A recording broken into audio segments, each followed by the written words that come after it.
Texte de Lord Sheran, transmis par Channeling. Vous êtes tous responsables.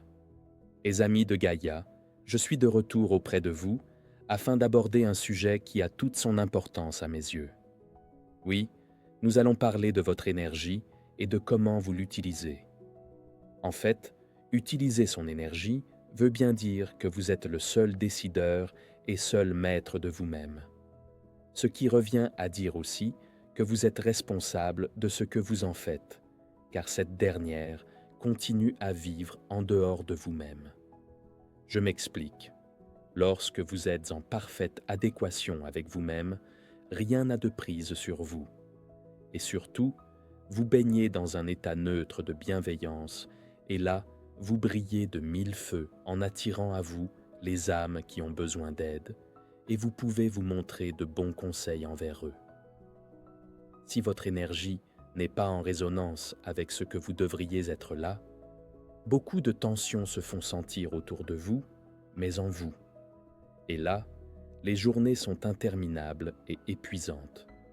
Alors, bien sûr, il y a l'ambiance que vous installez autour de vous et que vous laissez.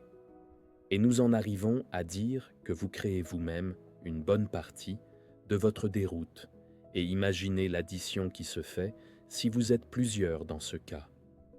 Alors, l'ambiance devient électrique et tout le monde s'énerve. Alors pour ça, il est important de faire le bilan et de le déposer chaque soir loin de vous concernant les coups durs. Et pour le bon, faites-le fructifier par une pensée positive.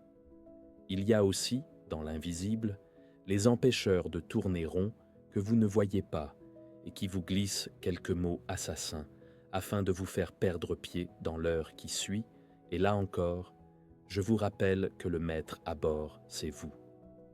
Une fois indisposé par de mauvaises pensées, l'ombre se nourrit de vos peurs et tristesses. Alors, ne l'invitez pas à se nourrir à votre table. Mes channels sont tous aux prises de ces doutes et de ces déséquilibres qui les désorientent momentanément.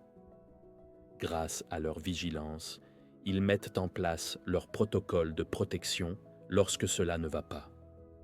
Par exemple, j'ai un ami au Brésil qui, lui, se met en méditation de suite, j'ai en Turquie un autre qui, lui, récite des mantras, et j'ai Alaya qui, elle, m'appelle systématiquement pour être consolée.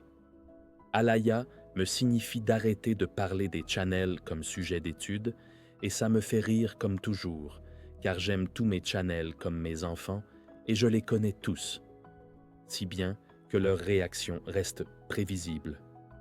Nous disions donc que vous êtes responsable de l'ambiance que vous installez, et c'est à vous de protéger votre place, votre territoire. Évitez aux pollueurs de ternir votre lieu et tenez à bonne distance les pollueurs qui aimeraient vous faire vivre dans leur zone toxique. Bien, voilà pour aujourd'hui, il était important pour moi de vous confirmer qu'il est primordial de rester vigilant dans n'importe quelle circonstance afin de sauvegarder votre mental et au-delà. Il y a d'autres façons de polluer la tête de l'autre. Il y a le verbe. Oui, le verbe, comment est-ce dit? À qui? Et dans quel contexte? Il y a des champions à ce jeu-là. J'appelle ça la morsure du serpent. Son mode opératoire est de balancer une phrase anodine et pleine de sens qui germera doucement dans votre tête afin de poursuivre son chemin jusqu'au cerveau, et sa durée de vie est longue et pernicieuse. Elle ira jusqu'à causer un tsunami afin de détruire quelque chose en vous. Le verbe est important, voilà pourquoi vous devez apprendre à vous protéger afin que les mots n'aient aucune prise sur vous et votre vie, aucune incidence sur vos projets. Alors, la protection peut se faire de différentes manières et tout le monde peut apprendre.